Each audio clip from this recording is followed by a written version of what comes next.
اپنے گھروں کی معاشرت نبی والی لاؤ، ایک دوسرے کی تعریف کرو، ایک دوسرے کی حوصلہ افزائی کرو۔ سبحان اللہ، اللہ کے نبی گھر آئے، ام سلمہ کے گھر کی باری، کھانے کو کچھ نہیں، پکایا کچھ ہے ہی کچھ نہیں، تو خامد و محمد مصطفیٰ جیسا اور آگے کھانا تیار نہ ہو تو بیوی کے دل پہ کیا گزرے گی؟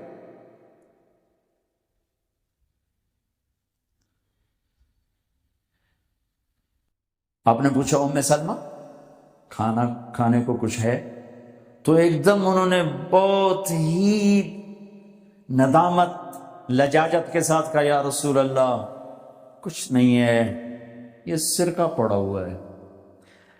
اب سرکہ کیا کہتے ہیں انگریزی میں؟ ونیگر، شاید کسی کو سرکہ سمجھ میں نہ آئے، ایسی چیز ہے ایک ڈراپ یہاں رکھو تو تمہاری زبان جل جائے گی، ہاف ٹی سپون لو تو تمہارا سارا گلا چیر کے رکھ دے گا۔ اور میں غلطی سے کوئی سرکے میں بعض سلاد پہ ہوتا ہے نا سرکہ ڈالا ہو، میں غلطی سے میرے منہ میں کوئی ایک پتا بھی چلا جائے تو ایک ہفتہ میرا گلا گیا، اتنا میرا سینسٹیو گلا ہے اس سے۔ سرکہ کوئی کھانے کی چیز؟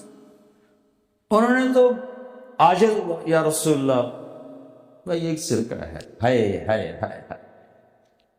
آگے میرے نبی کہ سرکہ بھی کوئی کھامڑ دی شاید، چلو اتنا ہی نہیں پتا بھائی سرکہ کھامڑ دا نہیں ہوتا۔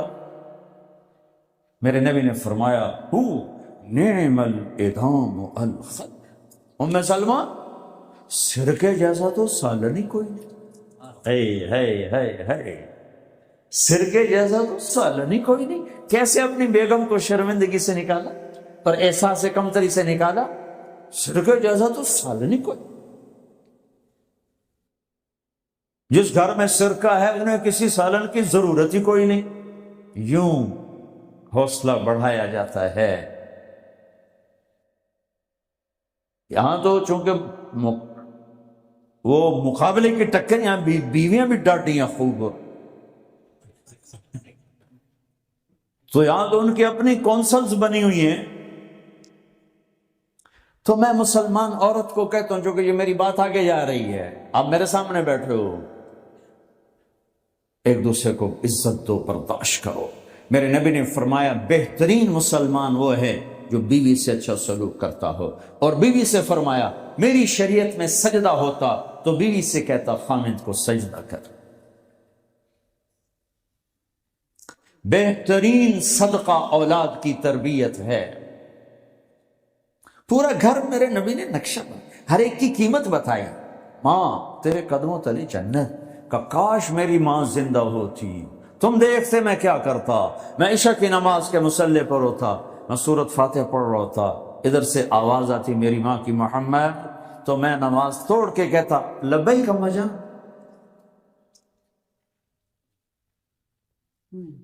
باپ کا تیرے جنت کا دروازہ ہے، باپ تیری جنت کا دروازہ ہے، کھولنا توڑنا نہیں، کھولنا توڑنا نہیں،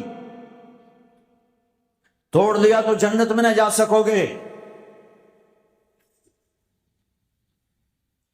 سب سے بہترین مسلمان جو بیوی سے اچھا سلوک، سب سے بہترین عورت جو اپنے خامند کی منشا کو دیکھے۔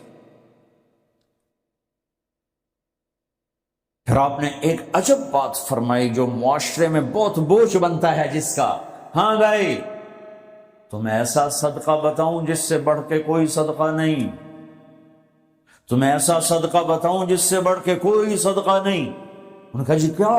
کہ الابنۃ المردودہ، جس کی بیٹی کو طلاق ہو گئی یا بیوہ ہو گئی اور گھر واپس آ گئی ماں باپ کے، یا ماں باپ نہیں ہے تو بھائی ہیں، وہ ایک بوجھ بنتی ہے ماں باپ پر بھی، اور بھائی تو ویسے ہی باغی ہو جاتے ہیں۔ میرے نبی نے فرمایا اس بچی پہ خرچ کرنا کائنات کا سب سے افضل صدقہ ہے۔ گھر، ایک گھر کیسے چلتا ہے؟ ہمارے ہاں پنجاب سندھ بلوچستان سرحد میں بہنوں کو وراثت میں کوئی حصہ نہیں ملتا، سب بھائی کھا جاتے ہیں۔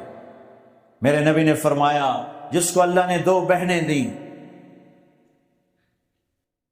اس نے ان کا حق ادا کیا، شادی کی حق ادا کیا۔ ماں باپ کی وراثت میں سے ہوتا ہے اگر میں نے کوئی خود کمایا ہے اس میں بہنوں کا حق نہیں. ماں باپ سے اگر 1 روپیہ بھی آیا ہے تقسیم کیا جائے گا. جس نے بہنوں کا حق ادا کیا، شادی کی حق ادا کیا، اس پہ جنت واجب ہو گئی. جس کو اللہ نے 3 بیٹیاں دی، اس نے ان کی ڈولی اٹھائی، وہ جنت میں میرے ساتھ یوں ہوگا. ایک بولے اگر 2 ہوں، کہ جس نے 2 بیٹیوں کی شادی کی وہ بھی ایسے ہوگا. اللہ بھلا کرے. ایک صحابی کا کہ جس کی 1 ہو، کہ جس کی 1 ہے، اگر اس نے اس کو عزت سے رخصت کیا تو وہ بھی میرے ساتھ ایسے ہی ہوگا. پھر کئی بچیوں کو طلاق پڑی ہے کہ اس کو بیٹا نہیں ہوتا. یہاں آنے سے پہلے کا واقعہ، پنڈی سے ایک بچی رو رو برا حال اس کا. میں تو فون سنتا ہی نہیں ہوں ایسے کہ میرا تو کلیجہ پھٹ گیا ہے. ہے کہنے لگی کہ سسرال نے کہا تھا بیٹی ہوئی تو طلاق دے دیں. میں نے کہا اس میں میرا کیا قصور ہے، اور بیٹی ہی ہوئی اور مجھے طلاق پڑ گئی اور میں گھر آ گئی 22 سال کی عمر. بیٹی دینے والا اللہ اور ظلم کرنے والا سسرال. میرے نبی کو اللہ نے بیٹے دے کے اٹھا لیے. قاسم اٹھا لیے، عبداللہ اٹھا لیے، ابراہیم اٹھا لیے. 4 بیٹیاں دی، 3 زندگی میں اٹھا لی. زینب، ام کلثوم، رقیہ، تینوں آنکھوں کے سامنے چلی گئیں. فاطمہ سے نسل چلی. آپ نے فرمایا لوگوں کی نسل بیٹے سے چلتی ہے، میری نسل میری بیٹی فاطمہ سے چلی. اس لعنت کو دھویا. عورت کا کیا قصور ہے اگر اس بیچاری کو بچیاں ہو رہی؟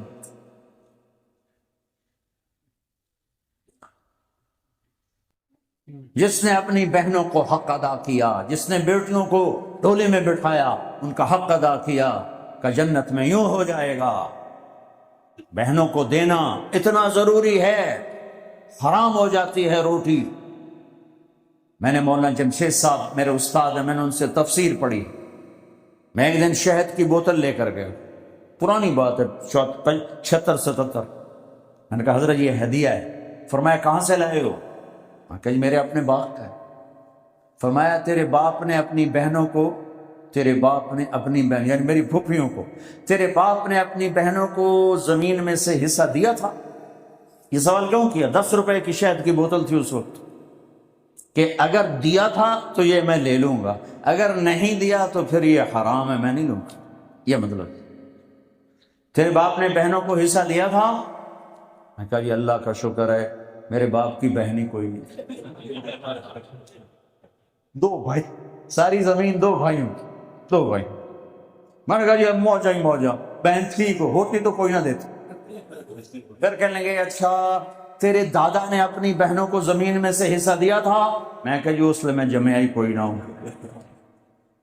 اتنی ریسرچ کے بعد ایک شہد کی بوتل قبول فرمائی. بیٹیوں کو دینا اتنا ضروری ہے.